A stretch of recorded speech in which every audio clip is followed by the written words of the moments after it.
ನಾನು ಓದಲು ಆಯ್ದುಕೊಂಡದ್ದು 1962ನೇ ಇಸ್ವಿಲಿ ಮೈಸೂರಿನ ಕಾವ್ಯಾಲಯ ಪ್ರಕಾಶಕರು ಹೊರತಂದ ಸಂಗೀತ ಕಲಾನಿಧಿ ಕೆ ವಾಸುದೇವಾಚಾರ್ಯ ಅವರು ಬರೆದ ನೆನಪುಗಳು ಪುಸ್ತಕವನ್ನು. ಸುಮಾರು ಶತಮಾನ ಹಿಂದೆ ಮೈಸೂರು ಅರಮನೆಯ ಆಗುಹೋಗುಗಳು, ಅರಸರ ಕಲಾಪ್ರೇಮ, ವಿದ್ವಜ್ಜನರಿಗೆ ಅವರ ಬೆಂಬಲ ಇವು ಇಲ್ಲಿ ವಿಶೇಷವಾಗಿ ಚಿತ್ರಿತವಾಗಿವೆ.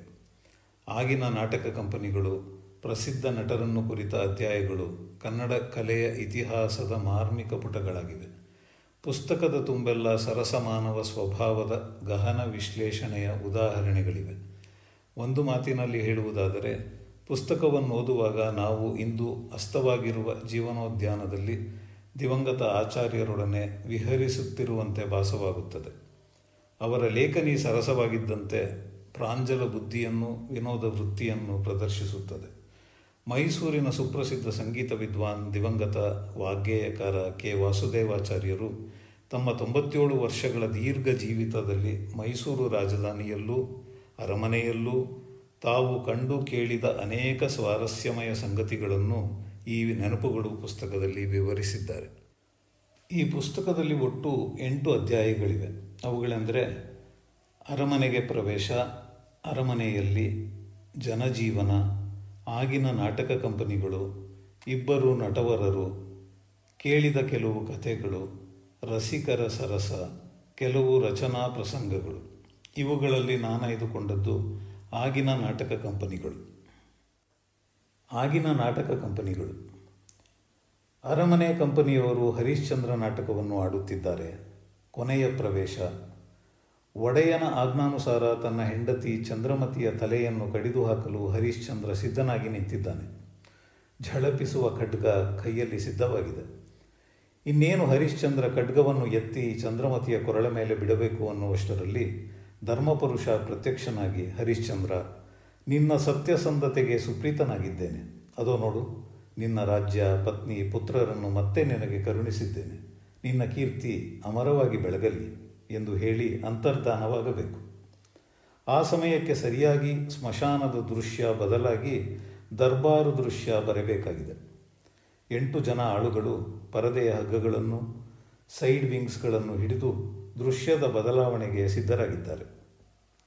ರಂಗಭೂಮಿಯ ಮೇಲೆ ಆಕಾಶವೇ ತಲೆಕೆಳಕಾಗಿ ಬಿದ್ದರೂ ಅವರ ಗಮನ ಅತ್ತ ಹೋಗುವಂತಿರಲಿಲ್ಲ. ಅವರ ಮನಸ್ಸೆಲ್ಲ ದೃಶ್ಯದ ಬದಲಾವಣೆಗೆ ಗೊತ್ತು ಮಾಡಿದ್ದ ಗಂಟೆಯ ಶಬ್ದದ ಕಡೆಗಿತ್ತು. ಈ ಸನ್ನಿವೇಶದಲ್ಲಿ ಏನೋ ಕಾರಣದಿಂದ ದರ್ಬಾರು ಭಕ್ಷಿಯವರು ರಂಗಭೂಮಿಯ ಮೇಲಕ್ಕೆ ಬಂದರು. ಸೈಡ್ ವಿಂಗ್ಸ್ನಲ್ಲಿ ಕುರ್ಚಿಯ ಮೇಲಿದ್ದ ಕಾಲಿಂಗ್ ಬೆಲ್ಲನ್ನು ಇದನ್ನೇ ಕಿಲ್ಲಿಟ್ಟಿದ್ದಾರೆ ಎಂದು ಯೋಚಿಸುತ್ತಾ ಮೇಲಕ್ಕೆತ್ತಿದರು. ಢಣ್ ಎಂದು ಗಂಟೆಯ ಶಬ್ದವಾಯಿತು. ಆಳುಗಳು ಧರ್ಮಪುರುಷನಿಗೂ ಕಾಯಲಿಲ್ಲ, ವಿಶ್ವಾಮಿತ್ರನಿಗೂ ಕಾಯಲಿಲ್ಲ. ತಮ್ಮ ಕೆಲಸವನ್ನು ತಾವು ನೆರವೇರಿಸಿಯೇ ಬಿಟ್ಟರು. ಸ್ಮಶಾನ ಕ್ಷಣಾರ್ಧದಲ್ಲಿ ದರ್ಬಾರಾಯಿತು. ಗುಲ್ಲೋಗುಲ್ಲು ನಾಟಕ ಮಂದಿರದಲ್ಲೆಲ್ಲ. ಖಡ್ಗವನ್ನು ಎತ್ತಲೋ ಬೇಡವೋ ಎಂಬ ಗೊಂದಲದಲ್ಲಿ ಹರಿಶ್ಚಂದ್ರ ಸಿಕ್ಕಿಬಿದ್ದಿದ್ದ. ಹರಿಶ್ಚಂದ್ರ, ಚಂದ್ರಮತಿ, ಧರ್ಮಪುರುಷ ಇವರೆಲ್ಲರಿಗಿಂತ ದರ್ಬಾರು ಭಕ್ಷಿಯವರು ಕಕ್ಕಾವಿಕ್ಕಿಯಾದರು. ಏನೂ ಮಾಡಲು ತೋಚದೆ ಪಿಟೀಲು ನುಡಿಸುತ್ತಿದ್ದ ದೊಡ್ಡ ವೆಂಕಟರಮಣಪ್ಪನವರ ಹತ್ತಿರ ಸರಸರ ಹೋಗಿ ಅವರ ಪಿಟೀಲನ್ನು ಕಸಿದುಕೊಂಡು ಅವರ ತಲೆಯ ಮೇಲೆ ರಪರಪನೆ ಅಪ್ಪಳಿಸಿದರು. ಏನೊಂದೂ ಅರ್ಥವಾಗದೆ ವೆಂಕಟರಮಣಪ್ಪ ಬುದ್ಧಿ ಬುದ್ಧಿ ಎಂದು ಕಣ್ಣುಗುಡ್ಡೆ ಮೇಲೆ ಕೆಳಗೆ ಮಾಡುತ್ತಾ ಬೊಬ್ಬೆ ಇಟ್ಟರು. ಹೃದಯ ವಿದ್ರಾವಕ ನಾಟಕವನ್ನು ನೋಡಿ ಅತ್ತು ನೀರಾಗಿ ಬಳಲಿದ್ದ ಪ್ರೇಕ್ಷಕ ವೃಂದ ನಗುವಿನ ಅಲೆಯ ಮೇಲೆ ತೇಲಾಡಿತು. ಮೈಸೂರಿನ ಪುರಭವನದಲ್ಲಿ ಪ್ರಮಿಳಾರ್ಜುನೀಯ ನಾಟಕವನ್ನು ಗೌಡರ ಕಂಪನಿಯವರು ಆಡುತ್ತಿದ್ದರು. ಒಂದು ಸನ್ನಿವೇಶದಲ್ಲಿ ಕುಂಬಾರ, ಅಂಬಿಗ, ನಾಯಿಂದ, ಅಗಸ ಮುಂತಾಗಿ ಎಲ್ಲ ಪುರಜನರು ಪ್ರವೇಶಿಸುತ್ತಾರೆ. ಅಮಲ್ದಾರ್ ಹನುಮಂತರಾಯರ ಮಗ ಪೊಲೀಸ್ ರಂಗ ಎಂಬಾತ ನಾಯಿಂದನ ವೇಷ ಹಾಕಿದ್ದರು. ಗ್ಯಾಲರಿಯಲ್ಲಿ ಕುಳಿತಿದ್ದ ಪ್ರೇಕ್ಷಕರಲ್ಲಿ ಒಬ್ಬ, ಲೋ ಹಜಾಮರ್ ರಂಗ ಎಂದು ಗಟ್ಟಿಯಾಗಿ ಕೂಗಿದ. ನಿಮ್ಮಪ್ಪ ಎಂದು ಕೂಗಿದ ರಂಗ ಅದಕ್ಕೆರಡರಷ್ಟು ಗಟ್ಟಿಯಾಗಿ. ರಂಗನ ಪಕ್ಕದಲ್ಲಿ ಬೆಸ್ತರವನ ವೇಷದಲ್ಲಿ ನಿಂತಿದ್ದ ಶ್ರೀನಿವಾಸರಾಯರು, ಲೋ ರಂಗ, ಅವ್ರು ಏನು ಬೇಕಾದರೂ ಅಂದ್ಕೊಳ್ಳಿ, ನಾವು ಸುಮ್ಮನಿರಬೇಕು ಎಂದು ಬುದ್ಧಿವಾದ ಹೇಳಿದರು. ಸುಮ್ಮನೆ ಬಿಡ್ತಾರೆ, ಸುಮ್ಮನೆ ನಾಟಕ ಮುಗಲಿ ನೋಡ್ಕೋತೀನಿ ಎಂದು ರಂಗ ಇದ್ದ ಗಂಟಲನ್ನೆಲ್ಲ ಬಿಟ್ಟು ಗುಡುಗಾಡಿದ. ನಗೆ ಮಿಂಚಿನಲ್ಲಿ ಸಭೆ ಬೆಳಗಿತು. ಅರಮನೆ ಕಂಪನಿ ಬೆಂಗಳೂರಿಗೆ ಬಂದಿತ್ತು. ನಾಟಕದಲ್ಲಿ ಪಾತ್ರ ವಹಿಸಬೇಕಾಗಿದ್ದ ಬಿ ಕೆ ನಂಜುಂಡಯ್ಯನವರು ಅದೇ ತಾನೇ ಬೆಂಗಳೂರಿಗೆ ಬಂದು ನೇರವಾಗಿ ನಾಟಕ ಶಾಲೆಗೆ ಬಂದಿದ್ದರು. ಆಗ ತಾನೇ ನಾಟಕ ಮೊದಲಾಗಿತ್ತು. ನಂಜುಂಡರಾಯರ ಪಾತ್ರ ಬರುವುದಕ್ಕೆ ಇನ್ನೂ 8-10 ಪ್ರವೇಶಗಳಿದ್ದವು. ಅಷ್ಟರಲ್ಲಿ ಊಟ ಮುಗಿಸಿ ಬರಬೇಕೆಂದು ನಂಜುಂಡರಾಯರ ಯೋಚನೆ. ಆದರೆ ಕಂಪನಿಯಲ್ಲಿ ಅಡುಗೆ ಮಾಡಿಕೊಂಡಿದ್ದ ಶಾಮರಾಯರು ಅಡುಗೆ ಮನೆಗೆ ಬಲವಾದ ಬೀಗ ಹಾಕಿ ಇಂದ್ರಸಭೆಯಲ್ಲಿ ಯಮಧರ್ಮರಾಜನಾಗಿ ಮೆರೆಯುತ್ತಿದ್ದಾರೆ. ಯಮಧರ್ಮರಾಜ, ನಿನ್ನ ಲೋಕವು ಹೇಗಿರುವುದು ಎಂದು ದೇವೇಂದ್ರನು ಕೇಳುವುದಕ್ಕೂ, ಲೋ ಶಾಮರಾಯ, ಎಲ್ಲೋ ಅಡುಗೆ ಮನೆ ಬೀಗದ ಕೈ ಎಂದು ನಂಜುಂಡಯ್ಯ ಸೈಡ್ ವಿಂಗ್ಸ್ನಲ್ಲಿ ನಿಂತು ಕೇಳುವುದಕ್ಕೂ ಸರಿ ಹೋಯಿತು. ದೇವೇಂದ್ರ, ನನ್ನ ಲೋಕವೆಲ್ಲವೂ ಹಾಳಾಗಿರುವುದು, ಬೀಗದ ಕೈ ಬಡು ಮೇಲಿರುವುದು ಎಂದು ಒಂದೇ ಉಸಿರಿನಲ್ಲಿ ಒಂದೇ ಟಿವಿಯಿಂದ ಉಸುರಿದ ಯಮಧರ್ಮರಾಜ. ಗೊಳ್ಳೆಂದಿತು ಸಭೆ. 60-70 ವರ್ಷಗಳ ನನ್ನ ಅನುಭವದಲ್ಲಿ ಇಂಥ ರಸನಿಮಿಷಗಳು ನೂರಾರು. ನನ್ನಷ್ಟಕ್ಕೆ ನಾನೇ ಅವನ್ನು ಮೆಲುಕು ಹಾಕುತ್ತಾ ಆನಂದಿಸುವಾಗ ಅಂದಿನ ರಂಗಭೂಮಿಯ ಹಲವಾರು ಚಿತ್ರಗಳು ನನ್ನಲ್ಲಿ ಮೂಡಿ ಮಾಯವಾಗುತ್ತವೆ. ನನಗೆ ಜ್ಞಾಪಕವಿರುವಂತೆ ಆಗಿನ ದಿವಸಗಳಲ್ಲಿ ನಾಟಕ ಕಂಪನಿಗಳೇ ವಿರಳ. ಯಕ್ಷಗಾನ ಬಯಲಾಟಗಳೇ ಹೆಚ್ಚು. ದಿವಾನ್ ರಂಗಾಚಾರ್ಲು ದಿವಸದಲ್ಲಿ ಸಾಂಗ್ಲಿ ನಾಟಕ ಕಂಪನಿಯೊಂದು ಮೈಸೂರಿಗೆ ಬಂದು ಮಹಾರಾಜರ ಸಂಸ್ಕೃತ ಪಾಠಶಾಲೆಯಲ್ಲಿ ಕೆಲವು ಮರಾಠಿ ನಾಟಕಗಳನ್ನು ಆಡಿದರು. ಅಪನಜಿ ಪದುಮಾವತಿ ಪರಿಣಯ ಬೇಲೆ ಎಂಬ ಪದ್ಮಾವತಿ ಪರಿಣಯ ನಾಟಕದ ಹಾಡು ಈಗಲೂ ನನಗೆ ಜ್ಞಾಪಕವಿದೆ. ಸಾಂಗ್ಲಿ ಕಂಪನಿಯ ನಾಟಕಗಳು ಸಹ ಹೆಚ್ಚು ಕಡಿಮೆ ಬಯಲು ನಾಟಕಗಳಂತೆಯೇ ಇದ್ದುವು. ರಂಗಭೂಮಿಯ 2 ಪಕ್ಕಗಳಲ್ಲಿ ಇಬ್ಬರು ನಿಂತು ತೆರೆಶೀಲೆಯನ್ನು, ಅಂದರೆ ಅಂತರಪಟ, ಹಿಡಿದಿರುತ್ತಿದ್ದರು. ನಟರು ರಂಗಭೂಮಿಯನ್ನು ಪ್ರವೇಶಿಸುವಾಗ ತೆರೆಶೀಲೆಯನ್ನು ಸರಿಸುತ್ತಿದ್ದರು. ಸಾಂಗ್ಲಿ ಕಂಪನಿಯವರು ಆಡಿದ ನಾಟಕಗಳನ್ನು ನೋಡಿ ಮೈಸೂರಿನಲ್ಲೂ ನಾಟಕದ ಕಂಪನಿಗಳನ್ನು ಕಟ್ಟಬೇಕೆಂಬ ಆಸೆ ಹಲವರಲ್ಲಿ ಮೂಡಿತು. ಕೆಲವು ನಾಟಕ ಕಂಪನಿಗಳು ನಗರದಲ್ಲೂ ಗ್ರಾಮಾಂತರ ಪ್ರದೇಶಗಳಲ್ಲೂ ಜನ್ಮ ತಾಳಿದವು. ಶ್ರೀ ಚಾಮರಾಜೇಂದ್ರ ಕರ್ನಾಟಕ ನಾಟಕ ಸಭಾ ಎಂಬ ಹೆಸರಿನಲ್ಲಿ ಅರಮನೆಯ ಕಂಪನಿಯೊಂದು ರಚಿತವಾಯಿತು. ಇದರ ಹಿಂದೆಯೇ ಎ.ವಿ. ವರದಾಚಾರ್ಯರ Ratnavali theatrical company, Srikanteshwara Vilasa company, Venkatarama company, Gowri ನರಸಿಂಹಯ್ಯನವರ ಕಂಪನಿ, ಮಂಡ್ಯದ ರಂಗಾಚಾರಿಯವರ ಕಂಪನಿ, ಕು. ರಂಗಾಚಾರಿ ಕಂಪನಿ, ಅಕ್ಕಿ ಅಂಗಡಿ ಗೋವಿಂದಪ್ಪನವರ ಕಂಪನಿ ಮುಂತಾದ ಖಾಸಗಿ ಸಂಸ್ಥೆಗಳು ನಗರದಲ್ಲಿ ರೂಪುಗೊಂಡವು. ಗ್ರಾಮಾಂತರ ಪ್ರದೇಶಗಳಲ್ಲೂ ಸಹ ಯಳಂದೂರು ಕಂಪನಿ, ಗುಬ್ಬಿ ಚಂದಣ್ಣನ ಕಂಪನಿ ಮೊದಲಾದ ನಾಟಕ ಸಂಸ್ಥೆಗಳು ಅಸ್ತಿತ್ವಕ್ಕೆ ಬಂದುವು. ಬೆಂಗಳೂರಿನಲ್ಲಿ ಇದೇ ಸಮಯದಲ್ಲಿ ಸಿಟಿ ಅಪೇರಾ ಟ್ರೂಪ್, ಸಂಗೀತ ಸಾಗರ, ಚಂದ್ರೋದಯ ನಾಟಕ ಸಭಾ, ಯಲಹಂಕ ಗೇಟ್ ಕಂಪನಿ ಸಂಸ್ಥೆಗಳು ಸ್ಥಾಪಿತವಾದವು. ಇಷ್ಟು ಸಂಸ್ಥೆಗಳು ಜನ್ಮ ತಾಳಿದರೂ ಸ್ಥಿರವಾಗಿ ನಿಂತ ಕಂಪನಿಗಳೆಂದರೆ 3 ಅರಮನೆ ಕಂಪನಿ, ವರದಾಚಾರ್ಯರ ಕಂಪನಿ ಮತ್ತು ಗುಬ್ಬಿ ಕಂಪನಿ. ಅರಮನೆಯ ಬೇರೆ ಬೇರೆ ಆಡಳಿತ ಶಾಖೆಗಳಲ್ಲಿದ್ದ ಸಿಬ್ಬಂದಿಯಲ್ಲಿ ಒಳ್ಳೆಯ ರೂಪು, ಶಾರೀರ, ನಟನ ಸಾಮರ್ಥ್ಯ ಇದ್ದ ಜನರನ್ನು ಆರಿಸಿ ಜಯಚಾಮರಾಜೇಂದ್ರ ಕರ್ನಾಟಕ ನಾಟಕ ಸಭೆಯನ್ನು ನಿರ್ಮಿಸಲಾಯಿತು. ಇದರ ಆಡಳಿತವನ್ನು ನೋಡಿಕೊಳ್ಳಲು ಒಂದು ನಾಟಕದ ಇಲಾಖೆಯೇ ರಚಿತವಾಯಿತು. ಅರಮನೆಯಲ್ಲಿ ಆಡುವ ನಾಟಕಗಳಲ್ಲದೆ ವರ್ಷಕ್ಕೆ 3 ನಾಟಕಗಳನ್ನು ಸಾರ್ವಜನಿಕರಿಗಾಗಿ ಆಡುತ್ತಿದ್ದರು. ಆ ನಾಟಕಗಳಿಂದ ಉತ್ಪತ್ತಿಯಾದ ಹಣದಲ್ಲಿ ನಟರಿಗೆ ನಿಯಮಿತ ಪಾಲು ಬರುತ್ತಿತ್ತು.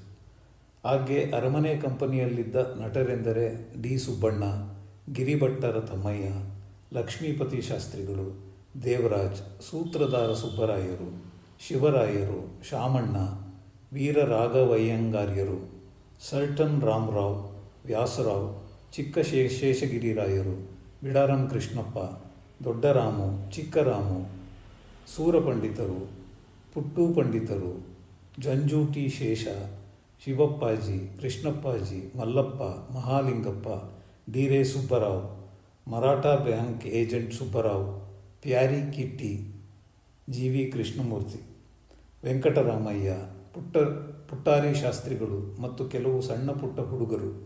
ಕಾಲಕ್ರಮದಲ್ಲಿ ರಾಚಪ್ಪ, ನರಸೀಪುರದ ಸುಬ್ಬಣ್ಣ, ಮುಡುಕುತೊರೆ ಸುಬ್ಬಣ್ಣ ಇವರು ಅರಮನೆ ಕಂಪನಿಯನ್ನು ಸೇರಿದರು. ಅರಮನೆ ಕಂಪನಿಯವರು ಆಡುತ್ತಿದ್ದ ನಾಟಕಗಳೆಂದರೆ ಶಾಕುಂತಲ, ಹರಿಶ್ಚಂದ್ರ, ಚಂದ್ರಹಾಸ, ರುಕ್ಮಾಂಗದ, ರತ್ನಾವಳಿ, ಮೃಚ್ಛಕಟಿಕ, ಮಂದಾರವಲ್ಲಿ ಪರಿಣಯ, ಶೂರಸೇನ ಚರಿತ್ರೆ ಇದು ಒಥೆಲೋ ನಾಟಕದ ರೂಪಾಂತರ, ಪ್ರಜ್ಞಾವತಿ ಪರಿಣಯ ಇದು ಮರ್ಚೆಂಟ್ ಆಫ್ ವೆನಿಸ್ ನಾಟಕದ ರೂಪಾಂತರ ಮತ್ತು ರಾಜಸಿಂಹ ಇದು ಸಿಂಬಲೈನ್ ನಾಟಕದ ರೂಪಾಂತರ. ಒಳ್ಳೆಯ ರೂಪ ಮತ್ತು ಶಾರೀರ ಲಕ್ಷಣಗಳುಳ್ಳ ಕಲಾವಿದರನ್ನೇ ಆರಿಸಿ ಕಂಪನಿಯನ್ನು ಕಟ್ಟಿದ್ದ ಕಾರಣ ಯಾವ ನಟನನ್ನು ತೆಗೆದುಹಾಕುವಂತಿರಲಿಲ್ಲ. ಯಾವ ಪಾತ್ರವನ್ನಾದರೂ ಮಾಡುವ ಸಾಮರ್ಥ್ಯ ಎಲ್ಲರಿಗೂ ಇತ್ತು. ಆದಾಗ್ಯೂ ಒಬ್ಬೊಬ್ಬರಿಗೆ ಒಂದೊಂದು ಪಾತ್ರದಲ್ಲಿ ವಿಶೇಷ ಹೆಸರು. ನಾಯಕನ ಪಾತ್ರ ಸುಬ್ಬಣ್ಣನವರಿಗೆ ಮೀಸಲು. ರಾಜನ ಪಾತ್ರದಲ್ಲಿ ಸುಬ್ಬಣ್ಣ ರಂಗಸ್ಥಳಕ್ಕೆ ಬಂದರೆ ವೇಷ ಹಾಕಿಕೊಂಡಿರುವ ದೊರೆ ಎಂದು ಪ್ರಮಾಣ ಮಾಡಿ ಹೇಳಿದರೂ ಯಾರೂ ನಂಬುವಂತಿರಲಿಲ್ಲ. ಅಷ್ಟು ಗಾಂಭೀರ್ಯ, ಟಿವಿ ಸಹಜತೆ ಅವರ ಅಭಿನಯದಲ್ಲಿ. ವೀರ ರಾಘವಯ್ಯಂಗಾರ್ಯರು ಮತ್ತು ಶಾಮಣ್ಣ ಹೆಣ್ಣು ವೇಷ ಹಾಕಿಕೊಂಡು ಬಂದರೂ ಹಾಗೆಯೇ. ಗಂಡಸು ಹೆಂಗಸು ವೇಷ ಹಾಕಿಕೊಂಡಿದ್ದಾರೆ ಎಂದು ಯಾರೂ ಹೇಳುವುದಕ್ಕಾಗುತ್ತಿರಲಿಲ್ಲ.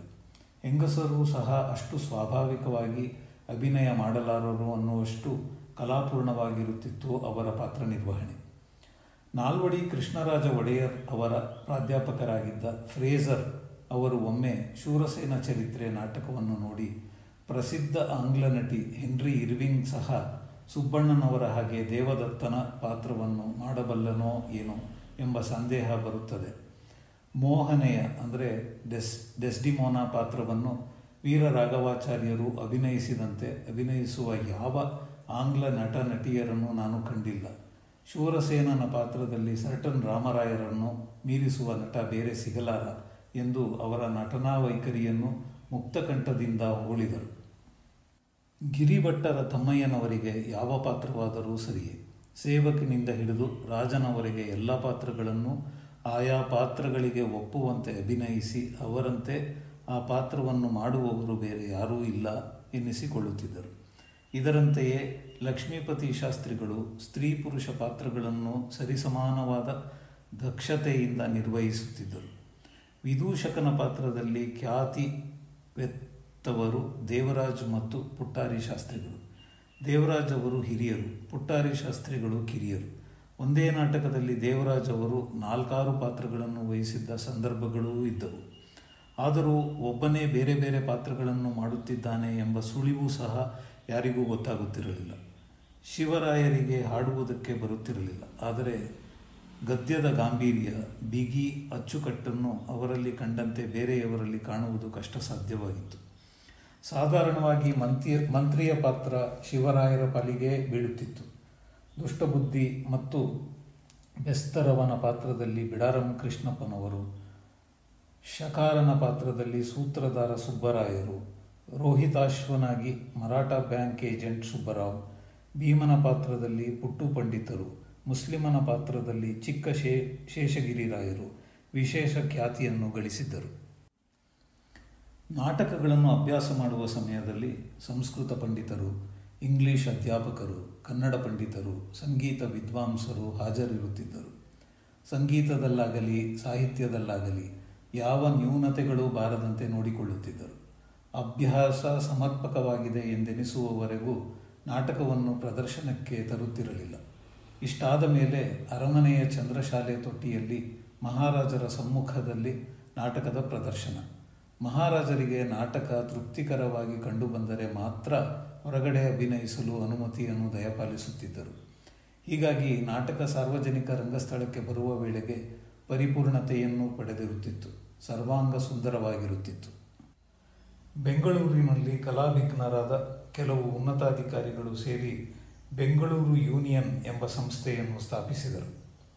ಎ ವಿ ವರದಾಚಾರ್ಯರು, ನಕಲಿ ಕೃಷ್ಣಮೂರ್ತಿರಾಯರೇ ಮೊದಲಾದ ಉತ್ತಮ ನಟರು ಈ ಸಂಸ್ಥೆಯ ಸದಸ್ಯರಾಗಿದ್ದರು. ಹಾಗೆ ವರದಾಚಾರ್ಯರು ರೆಸಿಡೆಂಟರ ಕಚೇರಿಯಲ್ಲಿ ಕೆಲಸದಲ್ಲಿದ್ದರು. ಕೆಲವು ನಾಟಕಗಳನ್ನು ಆಡುವುದರೊಳಗಾಗಿ ವರದಾಚಾರ್ಯರ ಮತ್ತು ಕೃಷ್ಣಮೂರ್ತಿರಾಯರ ಕಲಾಪ್ರತಿಭೆ ಬೆಳಕಿಗೆ ಬಂದಿತು. ಅವರಿಬ್ಬರೂ ಜನಪ್ರಿಯ ನಟರಾದರು. ಕಾರಣಾಂತರದಿಂದ ಬೆಂಗಳೂರು ಯೂನಿಯನ್ ಸಂಸ್ಥೆ ಒಡೆದು ಹೋಯಿತು. ವರದಾಚಾರ್ಯರು ಮೈಸೂರಿಗೆ ಬಂದರು. ಅವರ ಭಾವಮೈದುನ ಶ್ರೀನಿವಾಸ ಅಯ್ಯಂಗಾರ್ಯರು ತಾವು ನಡೆಸುತ್ತಿದ್ದ ಕಂಪನಿಯಲ್ಲಿ ಪಾತ್ರವಹಿಸಬೇಕೆಂದು ವರದಾಚಾರ್ಯರನ್ನು ಕೇಳಿಕೊಂಡರು. ವರದಾಚಾರ್ಯರು ಒಪ್ಪಿದರು. ವತ್ಸರಾಜನ ಪಾರ್ಟು ಮಾಡಲು ಶ್ರೀಮಾನ್ ಎ ವಿ ವರದಾಚಾರ್ಯರು ದಯವಿಟ್ಟು ಒಪ್ಪಿರುತ್ತಾರೆ ಎಂದು ದಪ್ಪಕ್ಷರಗಳಲ್ಲಿ ಮುದ್ರಿಸಿ ನಾಟಕದ ನೋಟಿಸುಗಳನ್ನು ಹಂಚುತ್ತಿದ್ದುದು ನನಗೆ ನೆನಪಿದೆ. ಮೊದಮೊದಲು ಕಂಪನಿಯಲ್ಲಿ ಸ್ವಂತ ಬಟ್ಟೆ ಬರೆ, ಪರದೆ ಮುಂತಾದ ಸಲಕರಣೆಗಳೊಂದೂ ಇರಲಿಲ್ಲ. ಎಲ್ಲವನ್ನೂ ಎರವಲಾಗಿ ಪಡೆಯುತ್ತಿದ್ದರು. ವರದಾಚಾರ್ಯರ ಸಂಪರ್ಕದಿಂದ ಕಂಪನಿ ವಿಶೇಷ ಕಳೆ ಬಂದಿತು. ಉತ್ಪತ್ತಿ ಹೆಚ್ಚಿತು. ಕ್ರಮೇಣ ವರದಾಚಾರ್ಯರೇ ಕಂಪನಿಯ ಯಜಮಾನರಾದರು.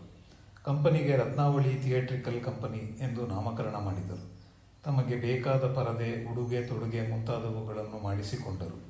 ಈ ವೇಳೆಗೆ ನಕಲಿ ಕೃಷ್ಣಮೂರ್ತಿ ರಾಯರು ವರದಾಚಾರ್ಯರನ್ನು ಸೇರಿಕೊಂಡರು. ನಾಯಕನ ಪಾತ್ರಕ್ಕೆ ವರದಾಚಾರ್ಯರು, ನಾಯಕಿಯ ಪಾತ್ರಕ್ಕೆ ಬೋಧರಾಯರು, ವಿದೂಷಕನ ಪಾತ್ರಕ್ಕೆ ಕೃಷ್ಣಮೂರ್ತಿ ರಾಯರು, ಈ ಮೂವರು ಜೋಡಿ ಪ್ರೇಕ್ಷಕರ ಮನವನ್ನು ಸೂರೆಗೊಂಡಿತು. ಶ್ರೀನಿವಾಸ ಅಯ್ಯಂಗಾರ್ಯರು, ರಾಮಚಂದ್ರ ಪಂಡಿತರು, ವರದಾಚಾರ್ಯರ ತಮ್ಮ ಎ.ಕೆ.ಎಸ್. ಸ್ವಾಮಿ ಇವರು ಸಹ ನಾಟಕಗಳಿಗೆ ವಿಶೇಷ ಕಳೆಯನ್ನು ತಂದುಕೊಡುತ್ತಿದ್ದರು. ಬೆಂಗಳೂರು ಯೂನಿಯನ್ ಒಡೆದ ಮೇಲೆ ಕೃಷ್ಣಮೂರ್ತಿ ರಾಯರು ಸ್ವಲ್ಪ ದಿನ ಯಳಂದೂರು ಕಂಪನಿಯನ್ನು ಸೇರಿದ್ದರು. ಆ ಕಂಪನಿಯನ್ನು ಸೇರಿದ ಬಗೆ, ಅದನ್ನು ಬಿಟ್ಟ ಬಗೆ ಎರಡೂ ಬಹು ಸ್ವಾರಸ್ಯಕರವಾಗಿದೆ.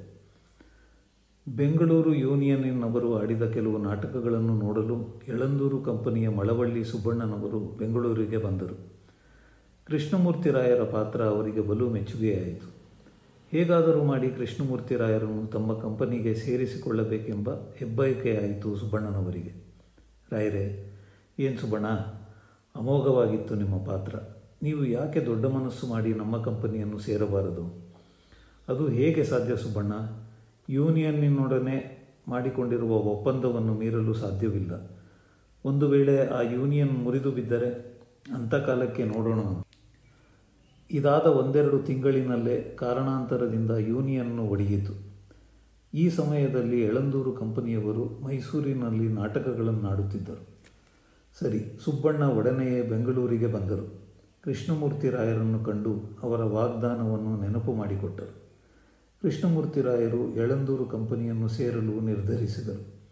ಸುಬ್ಬಣ್ಣನವರಿಗೆ ಎಲ್ಲಿ ರಾಯರು ಕಂಪನಿಯನ್ನು ಬಿಟ್ಟು ಹೋಗುತ್ತಾರೋ ಎಂಬ ಕಾತರ. ಆದ್ದರಿಂದ ಕೆಲವು ಲಾಯರುಗಳ ಸಲಹೆ ಪಡೆದು ಒಂದು ಕರಾರು ಪತ್ರವನ್ನು ಸಿದ್ಧ ಮಾಡಿದರು.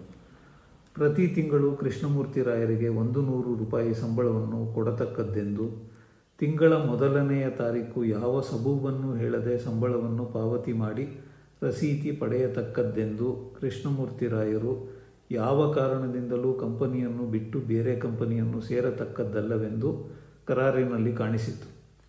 ಕೃಷ್ಣಮೂರ್ತಿ ರಾಯರು ಕರಾರುಗಳೆಲ್ಲವನ್ನೂ ಕೂಲಂಕುಷವಾಗಿ ಓದಿಕೊಂಡರು.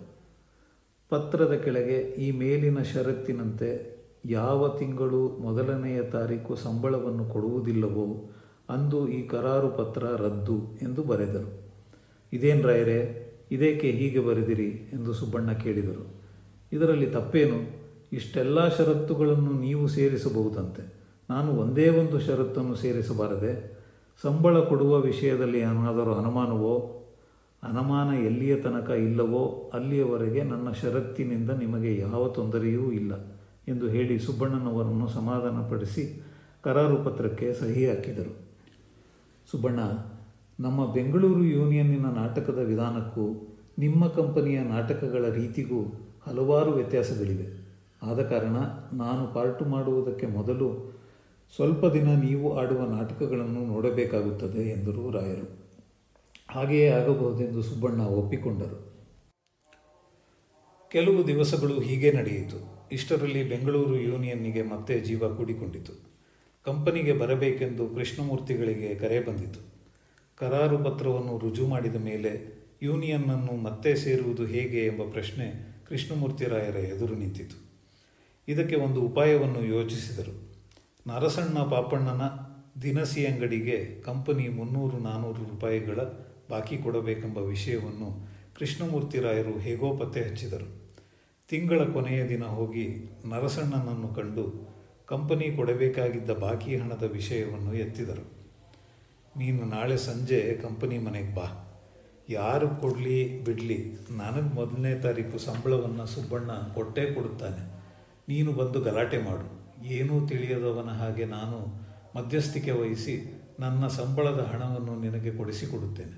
ಪಾಪ, ಇಷ್ಟೊಂದು ಸಾಲ ಕೊಟ್ಟು ಹೀಗೆ ಸುಮ್ಮನೆ ಕೂತರೆ ವಸೂಲಾಗುವ ಬಗೆ ಹೇಗೆ?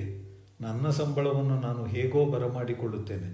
ಅದರ ಯೋಚನೆ ನಿನಗೆ ಬೇಡ ಎಂದು ಮುಂತಾಗಿ ನರಸಣ್ಣನಿಗೆ ಸಲಹೆ ಮಾಡಿದರು. ಹಣ ವಸೂಲಾಗುತ್ತದೆ ಎಂದರೆ ಯಾರೂ ಬೇಡ ಅನ್ನುತ್ತಾರೆ. ತನ್ನ ಭಾಗದ ದೇವರು ಕೃಷ್ಣಮೂರ್ತಿ ರಾಯರು ಎಂದು ತಿಳಿದು ಹೃತ್ಪೂರ್ವಕವಾಗಿ ವಂದಿಸಿದ ನರಸಣ್ಣ ರಾಯರನ್ನು. ಸರಿ, ಮಾರನೆಯ ದಿನ 1ನೇ ತಾರೀಕಿನ ಸಂಜೆ ಕಂಪನಿ ಮನೆಯಲ್ಲಿ ಕೃಷ್ಣಮೂರ್ತಿ ರಾಯರು ಹೆಣೆದಿದ್ದ ಹೊಸ ನಾಟಕ ಮೊದಲಾಯಿತು. ಪಾತ್ರಧಾರಿಗಳು ಕೃಷ್ಣಮೂರ್ತಿ ರಾಯರು, ಮಳವಳ್ಳಿ ಸುಬ್ಬಣ್ಣ ಮತ್ತು ದಿನಸಿ ಅಂಗಡಿ ನರಸಣ್ಣ. ಅಯ್ಯ ಸುಬ್ಬಣ್ಣ, ಎಷ್ಟು ತಿಂಗಳಯ್ಯ ಬಾಕಿ ನಿಲ್ಲಿಸ್ಕೊಳ್ಳೋದು ಹಣವನ್ನು? ಇವತ್ತು ಏನೇ ಆಗಲಿ ಬಾಕಿ ಕೊಟ್ಟೇ ತೀರಬೇಕು. ನರಸಣ್ಣ, ಕಂಪನಿ ಮನೆಗೆ ಬರಬೇಕೆ ಹಣದ ವಸೂಲಿಗೆ? ನಾನೇ ಬಂದು ಕೊಡ್ತಿದ್ದೆ. ಸದ್ಯದಲ್ಲಿ ಕಂಪನಿಗೆ ಸ್ವಲ್ಪ ಹಣದ ಮುಗ್ಗಟ್ಟಿದೆ, ಸ್ವಲ್ಪ ನಿಧಾನಿಸು. ನಿನ್ನ ದುಡ್ಡು ಎಲ್ಲೂ ಹೋಗಲ್ಲ. ನೂರಾರು ರೂಪಾಯಿ ಸಾಮಾನು ಸಾಲ ತಂದು ಅಚ್ಚುಕಟ್ಟಾಗಿ ಕಂಪ್ನಿಯವರು ನುಂಗ್ತಾ ಕೂತಿರಲಿ, ನಾನು ನಿಧಾನಿಸ್ತೀನಿ. ಅದೆಲ್ಲ ನಡೆಯೋದಿಲ್ಲ. ಕೊಡೋ ಹಣ ವಾಪಸ್ಸು ಕೊಟ್ಟು ಮುಂದಿನ ಮಾತಾಡು. ಸುಬ್ಬಣ್ಣ, ಯಾರೀ ಮನುಷ್ಯ? ಕಂಪನಿ ಮನೆ ಅಂದರೇನು ಗೌರವ ಮರ್ಯಾದೆ ಬೇಡವೆ? ಬಾಯಿಗೆ ಬಂದಾಗ ಮಾತಾಡ್ತಿದ್ದಾನೆ. ಎಷ್ಟು ಕೊಡಬೇಕು ಬಾಕಿ? ಏನಿಲ್ಲ ರಾಯ್ರೆ, ನೀವು ಮನಸ್ಸಿಗೆ ಬೇಜಾರು ಮಾಡ್ಕೊಳ್ಬೇಡಿ. ಅದಕ್ಕೆಲ್ಲ ನಾನು ಏರ್ಪಾಡು ಮಾಡ್ತೀನಿ ನಾಳಿದ್ರಲ್ಲಿ. ನಾಳಿದ್ದು ಯಾಕೆ ಸುಬ್ಬಣ್ಣ? ಇಂಥವರ ಸಹವಾಸದಿಂದ ಎಷ್ಟು ಬೇಗ ತಪ್ಪಿಸ್ಕೊಂಡ್ರೆ ಅಷ್ಟು ಒಳ್ಳೆಯದು. ಇವತ್ತೇ ಎಷ್ಟಿದ್ದರೆ ಅಷ್ಟನ್ನು ಕೊಟ್ಟು ಕಳಿಸ್ಕೊಡಿ. ಇವತ್ತು ಯಾವ ಹಣ ಕೈಯಲ್ಲಿಲ್ಲ ರಾಯರೇ. ನಿಮಗೆ ಕೊಡಬೇಕಾದ ಸಂಬಳದ 100 ರೂಪಾಯಿ ಮಾತ್ರ ಇದೆ. ಅದನ್ನೇ ಕೊಟ್ಟು ಕಳಿಸು. ತಮಗೆ ಸಂಬಳ ನನ್ನ ಸಂಬಳ ಎಲ್ಲಿ ಹಾಳಾಗತ್ತೆ? ಇವತ್ತಲ್ದಿದ್ರೆ ನಾಳೆ ಅಲ್ದಿದ್ರೆ ನಾಳಿದ್ದು. ಯಾವ ಪ್ರಪಂಚವೂ ಮುಳುಗುವುದಿಲ್ಲ. ಮೊದಲು ಇವನಿಗೆ ಕೊಟ್ಟು ಆಚೆ ಕಳುಹಿಸಿ, ಇಲ್ಲದಿದ್ದರೆ ಕಂಪನಿಗೆ ಮಾನ ಬರುವುದಿಲ್ಲ. 100 ರೂಪಾಯಿಗಳನ್ನು ವಸೂಲು ಮಾಡಿಕೊಂಡ ನರಸಣ್ಣ ಹೊರಬಿದ್ದ. 100 ರೂಪಾಯಿಯನ್ನು ಹಿಂದಕ್ಕೆ ಕೊಡಿಸಿದ್ದಕ್ಕೆ ಕೃಷ್ಣಮೂರ್ತಿ ರಾಯರಿಗೆ ಪ್ರತಿಫಲ ಬೇಡವೇ? 5 ರೂಪಾಯಿ ನೋಟನ್ನು ನರಸಣ್ಣ ರಾಯರ ಜೇಬಿಗೆ ಇಳಿಬಿಟ್ಟ. ಅದೇ ದಿವಸ ರಾತ್ರಿ ಅಡ್ವೊಕೇಟ್ ಬಂಗ್ಲೆ ಕೃಷ್ಣರಾಯರ ಮನೆಗೆ ಹೋಗಿ ನಡೆದ ಸಂಗತಿಯನ್ನೆಲ್ಲ ತಿಳಿಸಿ ಕೃಷ್ಣಮೂರ್ತಿ ರಾಯರು ಮಳವಳ್ಳಿ ಸುಬ್ಬಣ್ಣನಿಗೆ ಒಂದು ಲಾಯರ್ ನೋಟಿಸನ್ನು ಕೊಡಿಸಿದರು. ಕರಾರಿನಂತೆ ನನ್ನ ಕಕ್ಷಿಗಾರರಿಗೆ 1 ತಾರೀಕು ಸಂಬಳ ಪಾವತಿ ಮಾಡದೇ ಇದ್ದ ಕಾರಣ ನಿಮ್ಮ ಮತ್ತು ನಮ್ಮ ಕಕ್ಷಿಗಾರರ ವ್ಯವಹಾರ ರದ್ದಾಗಿರುತ್ತದೆ ಎಂಬ ವಿಷಯವನ್ನು ಈ ನೋಟಿಸು ಮೂಲಕ ನಿಮಗೆ ತಿಳಿಸಿರುತ್ತೆ ಎಂಬ ನೋಟಿಸನ್ನು ಸುಬ್ಬಣ್ಣ ಓದಿಕೊಂಡಾಗ ಕಣ್ಣುಗುಡ್ಡೆ ಹೇಗೆ ಮೇಲಕ್ಕೆ ಸಿಕ್ಕಿ ಹಾಕಿಕೊಳ್ಳುತ್ತೆ ಎಂಬ ಚಿತ್ರವನ್ನು ಯೋಚಿಸುತ್ತಾ ರಾತ್ರಿ 10 ಗಂಟೆ ರೈಲಿನಲ್ಲಿ ಹೊರಟು ರಾಯರು ಬೆಂಗಳೂರನ್ನು ತಲುಪಿದರು. ಕೃಷ್ಣಮೂರ್ತಿ ರಾಯರು ಬೆಂಗಳೂರಿಗೆ ಹಿಂದಿರುಗಿ ಬೆಂಗಳೂರು ಯೂನಿಯನ್ನನ್ನು ಸೇರಿದರು. ಮತ್ತೆ ಕೆಲವು ದಿನಗಳ ಮೇಲೆ ಯೂನಿಯನ್ನಿನ ಆಯಸ್ಸು ಮುಗಿಯಿತು. ಕೃಷ್ಣಮೂರ್ತಿ ರಾಯರು ಮೈಸೂರಿಗೆ ಬಂದು ವರದಾಚಾರ್ಯರ ಕಂಪನಿ ಸೇರಿದರು. ಮೈಸೂರಿನ ವಿದ್ಯಾವಂತರು, ಕಲಾಭಿಮಾನಿಗಳು, ಹಿತೈಷಿಗಳು ಸೇರಿ ವರದಾಚಾರ್ಯರ ಕಂಪನಿಯ ಅಭಿವೃದ್ಧಿಗಾಗಿ ತಿಂಗಳಿಗೊಂದು ರೂಪಾಯಿನಂತೆ ಚಂದಾ ಹಣವನ್ನು ಕಂಪನಿಗೆ ಕೊಡುತ್ತಿದ್ದರು. ಆದರೆ ಕಂಪನಿಯು ಸ್ಥಿರವಾಗಿ ನಿಲ್ಲುವಂತಾಗಲು ಸಹಾಯವಾದದ್ದು 1906ರಲ್ಲಿ ಒದಗಿ ಬಂದ ಒಂದು ಸ್ವಾರಸ್ಯಮಯ ಸನ್ನಿವೇಶ. 1906ರಲ್ಲಿ 5ನೆಯ ಜಾರ್ಜರು ಪ್ರಿನ್ಸ್ ಆಫ್ ವೇಲ್ಸ್ರಾಗಿ ಮೈಸೂರಿಗೆ ದಯಮಾಡಿಸಿದ್ದರು. ಅವರನ್ನು ಸ್ವಾಗತಿಸಲು ಸಕಲ ಸಿದ್ಧತೆಗಳು ವೈಭವದಿಂದ ನಡೆದಿದ್ದವು. ಊರ ತುಂಬ ಬಳೆ ಚಪ್ಪರ, ಹಸಿರುವಾಣಿ ಚಪ್ಪರ, ಕತ್ತಿ ಗುರಾಣಿಗಳ ಚಪ್ಪರ ಮುಂತಾಗಿ ಹಲವಾರು ಬಗೆಯ ಆಕರ್ಷಣೀಯ ಚಪ್ಪರಗಳನ್ನು ಹಾಕಿದ್ದರು. ಎಳನೀರಿನ ಗೊಂಚಲು, ಹಣ್ಣು ಹಂಪಲುಗಳ ಗೊಂಚಲು, ಬಗೆಬಗೆಯ ಹೂವು ಬಳ್ಳಿಗಳು, ಬಾಳೆಯ ಗೊನೆಗಳು ಇವುಗಳಿಂದ ಹೆಣೆದಿದ್ದ ಹಸಿರುವಾಣಿ ಚಪ್ಪರ ಕಣ್ಣಿಗೆ ಹಬ್ಬವನ್ನು ತಂದುಕೊಟ್ಟಿತು. ನಗರಸಭೆಯವರು ಸಹ ಇವೆಲ್ಲವನ್ನೂ ಮೀರಿಸುವಂಥ ಒಂದು ಸುಂದರವಾದ ಚಪ್ಪರವನ್ನು ಹಾಕಬೇಕೆಂದು ಆಲೋಚಿಸುತ್ತಿದ್ದರು. ಆಗ ನಂಜುಂಡರಾಜೆ ಅರಸಿನವರು ನಗರಸಭೆಯ ಗೌರವಾಧ್ಯಕ್ಷರು. ಪಾತ್ರೆ ಚಪ್ಪರವನ್ನು ಯಾರೂ ಹಾಕಿಲ್ಲ, ನಾವು ಹಾಕಿಸಿದರೆ ಬಹಳ ಚೆನ್ನಾಗಿರುತ್ತೆ, ಯಾಕೆ ಹಾಕಿಸಬಾರ್ದು ಎಂದು ಯಾರೋ ಮಹನೀಯರು ಅರಸಿನವರ ಕಿವಿಗೆ ಹಾಕಿದ್ದರು. ಬಹಳ ಒಳ್ಳೆಯ ಸಲಹೆ ಎಂದು ಅರಸಿನವರು ಒಪ್ಪಿಕೊಂಡರು. ಆದರೆ ಪಾತ್ರೆ ಚಪ್ಪರವನ್ನು ಯಾರೂ ನೋಡಿದ್ದಿಲ್ಲ, ಕೇಳಿದ್ದಿಲ್ಲ. ಹಾಕುವ ಬಗೆ ಹೇಗೆ ಎಂಬ ಸಮಸ್ಯೆಯನ್ನು ಅರಸಿನವರು ಬಿಡಿಸಲಾರದೆ ಪರದಾಡುತ್ತಿದ್ದರು. ಮೈಸೂರಿನಲ್ಲಿ ನಡೆಯಲಿದ್ದ ಈ ಸಂಭ್ರಮದ ಉತ್ಸವದ ಸಂದರ್ಭದಲ್ಲಿ ಪುರಭವನದಲ್ಲಿ ನಾಟಕಗಳನ್ನಾಡಿ ಬೇಕಾದಷ್ಟು ಹಣವನ್ನು ಸಂಪಾದಿಸಬಹುದೆಂಬ ಆಸೆಯಿಂದ 10 ನಾಟಕ ಸಂಸ್ಥೆಯವರು ಪುರಭವನವನ್ನು ಪಡೆಯಲು ಅಧ್ಯಕ್ಷರಿಗೆ ಅರ್ಜಿಗಳನ್ನು ಹಾಕಿಕೊಂಡಿದ್ದರು. ಖುದ್ದಾಗಿ ಅವರನ್ನೇ ಕಂಡು ಪ್ರಾರ್ಥಿಸುತ್ತಿದ್ದರು. ಯಾರು ಯಾವ ವಿಷಯವಾಗಿ ಅರಸಿನವರನ್ನು ಭೇಟಿ ಮಾಡಿದರೂ ಸರಿ, ಅವರದು ಒಂದೇ ಪ್ರಶ್ನೆ: ನಿಮಗೆ ಈ ಪಾತ್ರೆ ಚಪ್ರ ಹಾಕಿಸುವುದಕ್ಕೆ ಬರುತ್ತೇನ್ರಿ? ಬಂದವರೆಲ್ಲ ಮುಖ ಜೋಲು ಮಾಡಿಕೊಂಡು ಕೈಯಲ್ಲಾಡಿಸಿ ಹಿಂದಿರುಗುತ್ತಿದ್ದರು. ವರದಾಚಾರ್ಯರಿಗೂ ಪುರಭವನದ ಅವಶ್ಯಕತೆ ಇತ್ತು. ಕಂಪನಿಯ ಪರವಾಗಿ ಕೃಷ್ಣಮೂರ್ತಿ ರಾಯರು ನಂಜುಂಡರಾಜೆ ಅರಸಿನವರನ್ನು ಭೇಟಿ ಮಾಡಿದರು. ರಾಯರಿಗೂ ಅರಸಿನವರಿಗೂ ಏಕವಚನದಲ್ಲಿ ಮಾತುಕತೆಯಾಡುವಷ್ಟು ಸ್ನೇಹ ಸಲುಗೆ. ಯಾಕಿಟೆ ಇಷ್ಟು ದೂರ? ಏನಿಲ್ಲ ಉದ್ಯೋರ, ಸ್ವಲ್ಪ ಟೌನ್ ಹಾಲ್ ಬೇಕಾಗಿತ್ತು. ಯಜಮಾನರು ನಿಮ್ಮನ್ನು ನೋಡಿ ಬಾ ಅಂದರು. ಟೌನ್ ಹಾಲ್ ಬೇಕಾ? ಅಗತ್ಯವಾಗಿ ಕೊಡ್ತೀನಿ. ಆದರೆ ಒಂದು ವಿಷಯ. ಏನು? ನಿನಗೆ ಪಾತ್ರೆ ಚಪ್ರ ಹಾಕ್ಸೋದಕ್ಕೆ ಬರುತ್ತೀಯೋ? ಅದು ಯಾವ ಮಹಾ ವಿಷಯ, ಒಂದು ದಿವಸದಲ್ಲಿ ಹಾಕಿಸ್ಕೊಡ್ತೀನಿ. ಹಾಕಿಸ್ಕೊಡ್ತೀಯಾ? ಭಲೆ, 1 ತಿಂಗಳು ಬೇಕಾದರೂ ಟೌನ್ ಹಾಲನ್ನು ನಿಮ್ಮ ಕಂಪನಿಯ ಹೆಸರಿಗೆ ಬರೆದು ಕೊಡ್ತೀನಿ. ಈಗ ದುಡ್ಡು ಎಷ್ಟು ಬೇಕು ಚಪ್ಪರ ಹಾಕ್ಸೋದಕ್ಕೆ?